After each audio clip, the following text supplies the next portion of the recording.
This is the now generation. They feel disenchanted with the world around them. While they may, for the most part, be outside the mainstream of American life, they are a part of the wave of the future.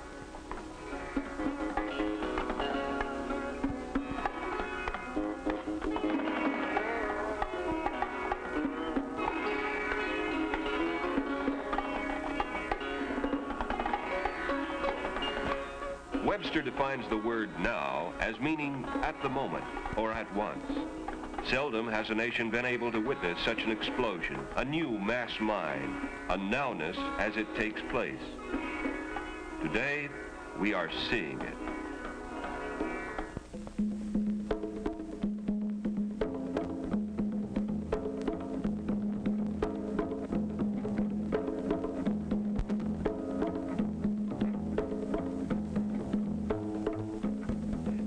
Of bobby socks and ice cream sodas is gone. These people no longer feel constrained by the social rules of the past. They are better read and more concerned about all people and all cultures. An older generation could learn about fresh thinking from them. Their energy is boundless.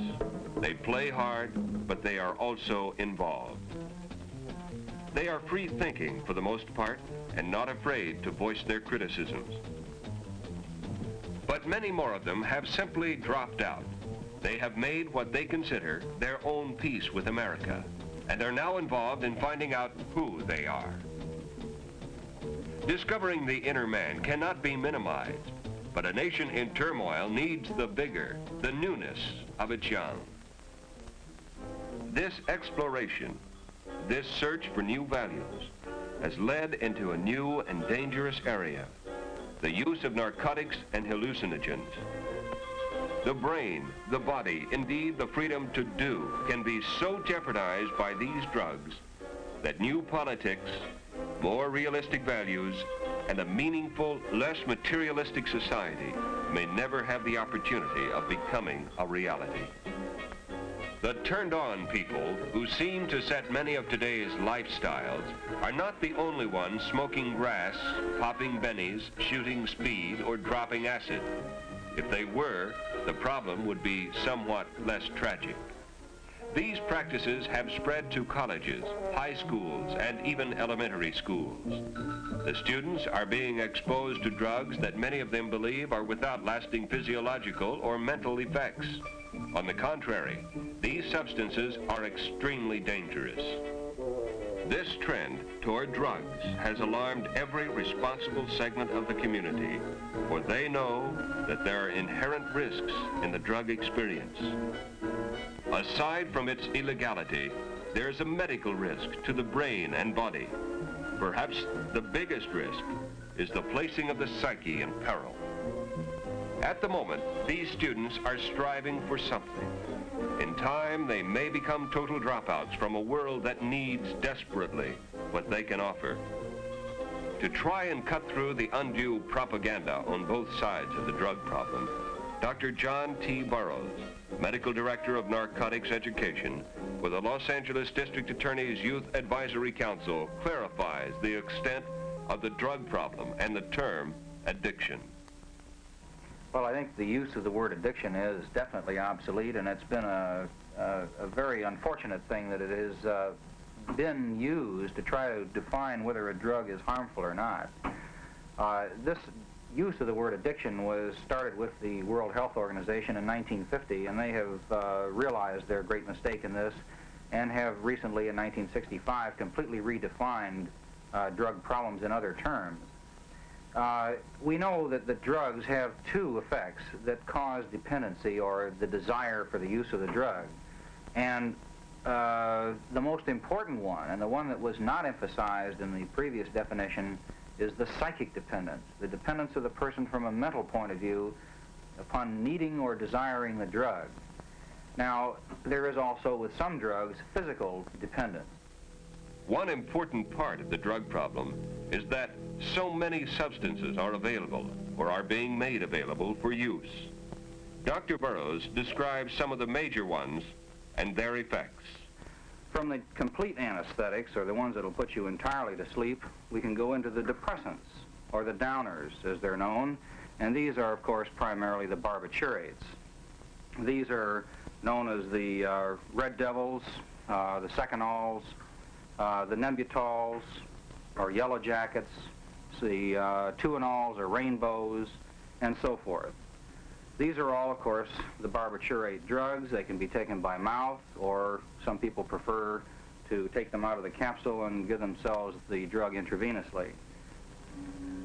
Now, the barbiturates have some very severe problems with them. For one thing, they do produce tolerance to a certain degree, and it is necessary to take more and more of the drug to produce the same effect. However, this tolerance is limited. Now, under the effects of the drug, there tends to be a distortion of time, and of course the person is confused, and the person may accidentally take more drug than he had anticipated, forgetting that he had just taken a dose a few minutes before.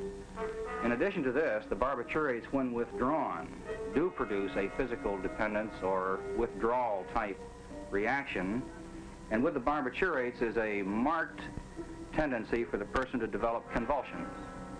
Grand mal convulsions or seizures, and unless these are controlled, they can lead to the death of the individual. After the depressants, we come to the next major group of drugs, which is the stimulants. The first ones to be used were the more mild forms, the dexedrine, hearts as they were called, peaches, and so on. And dexedrine is a mild form of a stimulant drug used in medicine for appetite control and in certain diseases. In medicine, we might give 5 to 10 milligrams of dexedrine or benzedrine, or the new drug methamphetamine, methadrine, which is known among drug users as speed. As incredible as it may sound, the person who's using this drug as a drug user will smack or mainline, that is, take intravenously 1,000 milligrams, 100 times the dose that any person would give in the medical use of this kind of drug. And the effect is overwhelming. In this kind of dosage, it causes a fantastic speeding up of the mind function, so that the person suddenly feels a rush of tremendous numbers of ideas flashing through his mind, and as a matter of fact, with hallucinogenic type overtones. His blood pressure may exceed 300 millimeters of mercury, and as you know, normal blood pressure is perhaps 110 or 120 millimeters. At the same time, his heart is beating at a fantastic rate, maybe in excess of 150 beats a minute, normal being 72 or so. And he may develop arrhythmias of the heart. That is, the beat, instead of being regular, becomes highly irregular. And there have been rare deaths reported from this. As this drug begins to wear off, there's a tremendous psychic reaction and an overreaction, so the person becomes markedly depressed. Severely depressed, which in itself is enough reason for him to want to take more drug, or perhaps to take barbiturates to ease this feeling of anxiety and depression, or other drugs, or back to meth or speed again. This depression is so marked that the person may wish to, and does sometimes, commit suicide.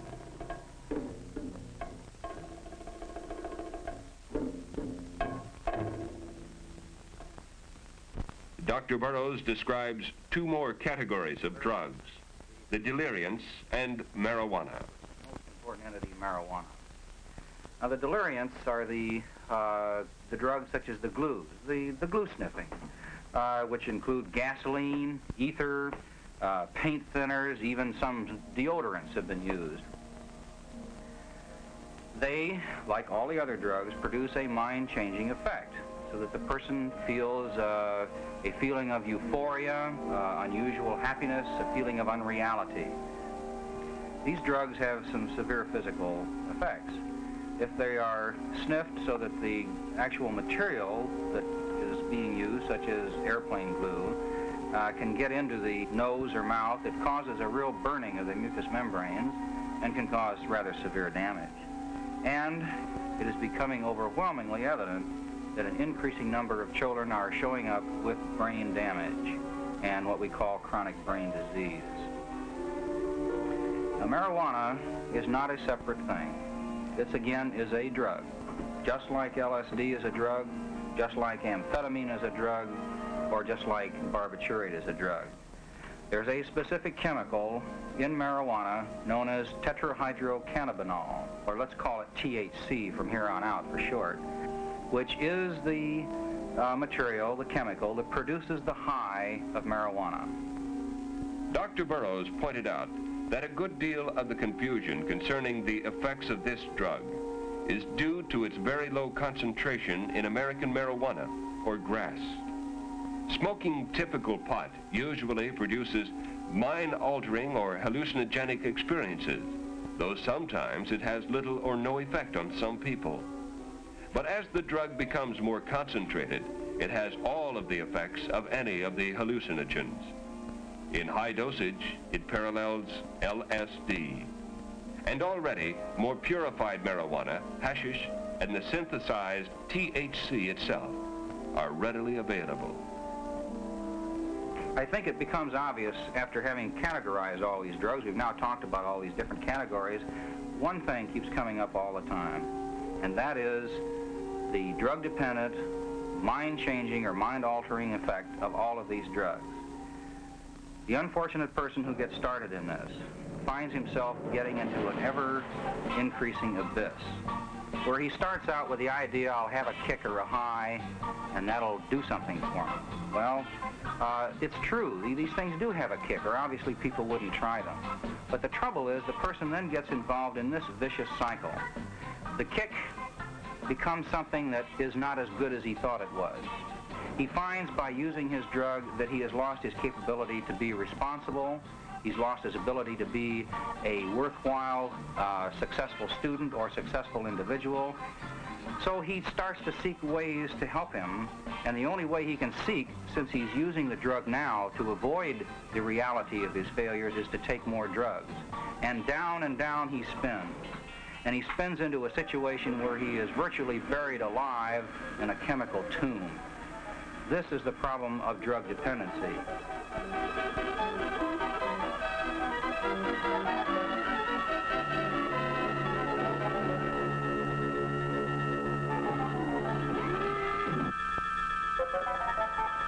One of the most tragic things about all this, as far as teenagers are concerned, is what this does to the teenager.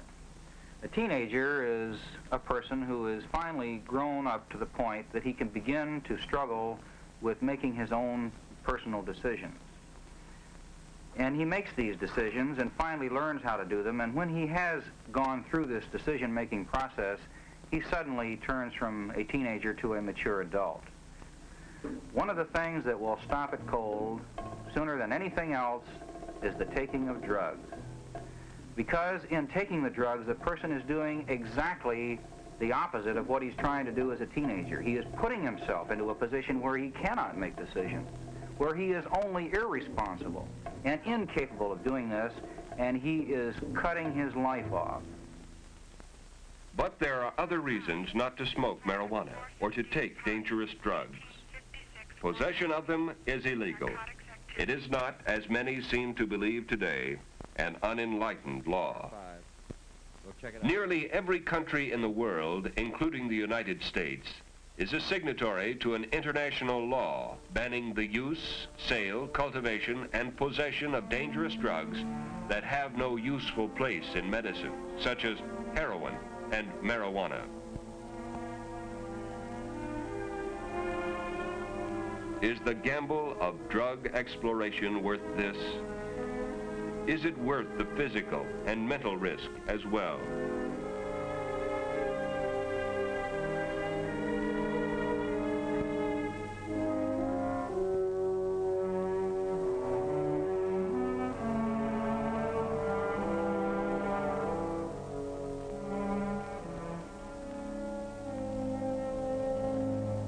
The courts today are crowded with young offenders. Tragically, many of them are from good homes.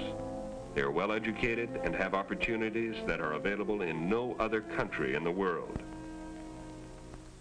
One immature and irresponsible action, for whatever motivation, can bring serious fines, prison terms, or both.